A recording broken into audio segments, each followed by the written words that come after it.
Welcome back to the deep dive. Today we're embarking on a truly heartfelt exploration.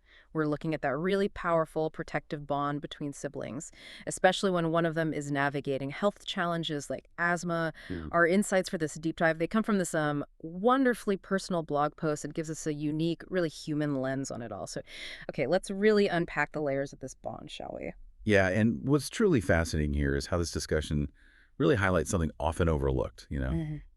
When we talk about managing chronic conditions, we tend to focus so much on the clinical side, Mm. the meds, the doctor visits, the lifestyle changes for the individual.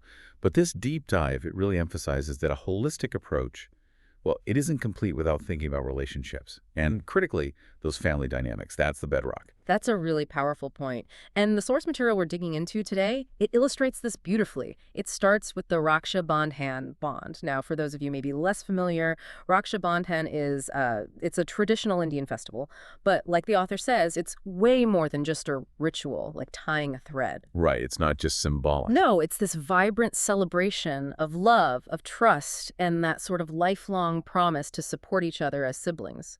So when you think about that cultural idea of protection, of unwavering support, how does that traditional feeling, translate? How does it become practical day-to-day support for someone living with asthma?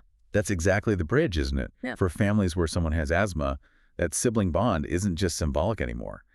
It transforms into this incredibly profound source of strength, real concrete support in managing the condition, day by day. So it moves beyond just a gesture. Absolutely. It becomes this living, breathing commitment. It's almost like a unique kind of peer protection. It adds to the care from parents or doctors. Peer protection, I like that. Yeah, because unlike adult guidance, sibling support often comes with, well, they share childhood experiences, right? There's this subtle awareness of social situations and an empathy that can actually normalize the condition for the sibling living with it. Yeah. It helps build resilience, not just coping mechanisms. That makes so much sense. Now, we all kind of get the basics of asthma, clinically speaking, the inflammation, narrowed airways, those unpredictable flare-ups making breathing tough. Right. We know about doctors, medications, lifestyle changes. They're all crucial, obviously. Definitely fundamental. But beyond that medical stuff, there's this other layer of support, maybe less talked about. It's right there, in the home, and specifically that unique power siblings have. Why do you think that role gets sort of underestimated so often? It's a great question. And I think maybe it's because their contribution isn't always like formalized or obvious to outsiders. Medical help is the foundation, no doubt. But the source material really nails it. The role of family, especially siblings, is just profoundly underestimated. These are the people sharing daily life, seeing the little cues, understanding the condition not just in theory, but how it actually feels, living alongside it. Right, they're in it. Exactly. They help create a safer, more supportive environment right where it counts most. Home, school, playtime. Their awareness, that shared experience, their proactive help. It makes a real, tangible difference that often flies under the radar. Okay, so let's talk practicalities. When we talk about that daily support, what are some, actual things siblings can do? This is where it gets really interesting, I think. Moving beyond just saying, be supportive. Yeah, and the blog post gives some fantastic practical examples of this unique dynamic. Let's start with avoiding known triggers. Okay. So it's not just a parent saying, don't do that. A sibling can actively, almost instinctively, help keep shared spaces free of irritants. Things like dust, pet dander, maybe strong perfumes or cleaning sprays. Just things you might not even think about. Precisely. Yeah. And what's really key is that kind of subtle understanding that develops, like telepathy almost. A brother might just choose a different route home from school on a high pollen day without saying anything. Wow. Or a sister might quietly turn off a strong air freshener because they've learned to anticipate needs, protect that shared space. And these triggers, they vary, right? Seasonal stuff, strong emotions, even certain exercises. A sibling's awareness built over years becomes this vital, everyday safeguard. That ability to just know and act almost invisibly. That's really something. What else? Okay, another big one is participating in safe activities. This just means consciously picking games or outings that are asthma-friendly. Making sure everyone's included. Exactly. Think about recess or planning a weekend thing.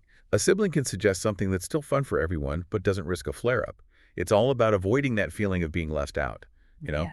Fostering inclusion, shared fun, not isolation. So instead of maybe a cold weather run, Right, maybe they suggest swimming indoors or a board game marathon. It shows real empathy, a commitment to shared good times that don't jeopardize health. And it often comes down to the small things, doesn't it? Those little actions that seem minor but head off bigger problems. Totally. And speaking of those small but mighty acts, another one is the power of offering gentle reminders. Ah, Just that simple but absolutely crucial nudge. Hey, got your inhaler, or time for your preventative. sounds simple, but I can see how that lands differently coming from a sibling versus a parent. Exactly. It's that gentle nudge without judgment or feeling like you're being told what to do. It builds this sense of like a team effort. Yeah, shared responsibility. Right. The sibling with asthma doesn't feel singled out. They're part of a team managing this together. It's not nagging, it's proactive care. It can stop emergencies before they start. That really shows how that peer dynamic works. Okay, what about when an attack actually happens, those really stressful moments? Yeah. Critical moments. Creating a calm environment during attacks makes a massive difference. During a flare-up, panic just makes breathing even harder. Oh, absolutely. So a calm sibling, they can quickly grab meds, offer reassuring words, maybe remind them about breathing techniques they've learned, or call for help. Just their presence, their calm vibe, their quick action. It can be literally life-saving. Providing that sense of security when things feel out of control. Precisely. A parent would do this too, of course, but a sibling's presence can be uniquely calming. That shared history, that intuition, they might know exactly what distracts them or when to just sit quietly nearby. Moving beyond the practical stuff, asthma takes a big emotional toll too, doesn't it? It's not just physical. Oh, absolutely, a critical point. How does sibling support work on that emotional front? Seems like their bond could really make a difference there. It really does, and the source highlights this so well. Living with a chronic condition, it can feel incredibly isolating. And the anxiety around maybe having another flare-up, that could be huge. I can imagine. So the reassurance from a sibling, it can genuinely help someone feel less alone, especially during long bouts of sickness or that intense stress of an attack. Imagine feeling cut off, unable to do certain things, always worried. A sibling's steady presence and understanding, it's a lifeline. Just knowing someone gets it. Exactly. Simple words of encouragement, doing shared hobbies that lift their spirits, or even just, sitting quietly together when things are tough, that can make a profound difference to emotional well-being. It can even help recovery. It's that unconditional empathy. Yes, validation, shared coping. Maybe they watch a favorite movie or just offer a hand to hold. These small acts normalize things, remind them they're not defined by asthma. So thinking about Raksha Bandhan again, it's often a big celebration, right? Sometimes with smoke, strong scents, specific foods. How can families celebrate that mindfully, keeping health front and center, especially for a sibling with asthma? It's about adapting tradition with care. It absolutely is. And the blog post has some excellent, really practical asthma-friendly tips. It shows how traditions can evolve thoughtfully. First, it strongly pushes for smokeless celebrations. Okay, that makes sense. Yeah, consciously avoiding things like incense sticks, scented candles, maybe firecrackers, all those release particles, fumes, major triggers. So what's the alternative? Well, you could use electronic candles, decorative lights, maybe focus more on music to build that festive vibe. Yeah. Second, it suggests choosing hypoallergenic rakis. Hypoallergenic. So what does that mean practically? Basically, opting for rakis made from natural stuff like undyed cotton or silk. Avoiding synthetics, glitter, strong chemical dyes, things that could irritate sensitive skin or even trigger breathing issues. A thoughtful choice prevents discomfort. Good tip. What else? Third, thinking about the food. Opting for healthy snacks over potentially allergen-heavy traditional sweets. Many sweets are heavy on dairy or nuts, which are common allergens, right? So maybe explore fruit platters, naturally sweetened desserts, gluten-free options. Make sure everyone can enjoy the treats safely. And finally, if the air quality outside isn't great, pollution, pollen, whatever, just planning indoor celebrations, it gives you a safer, more controlled environment. It's all about adapting with care, making health part of the celebration itself. These tips really show how thoughtfulness can actually enhance a festival, not take away from the joy. But for me, the most powerful part of this whole thing, the part that really anchors it all, was the personal stories the author shared. Yes.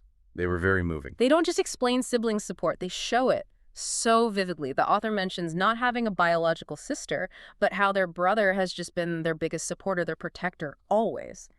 And there's this incredible story about Diwali back in the early 2000s.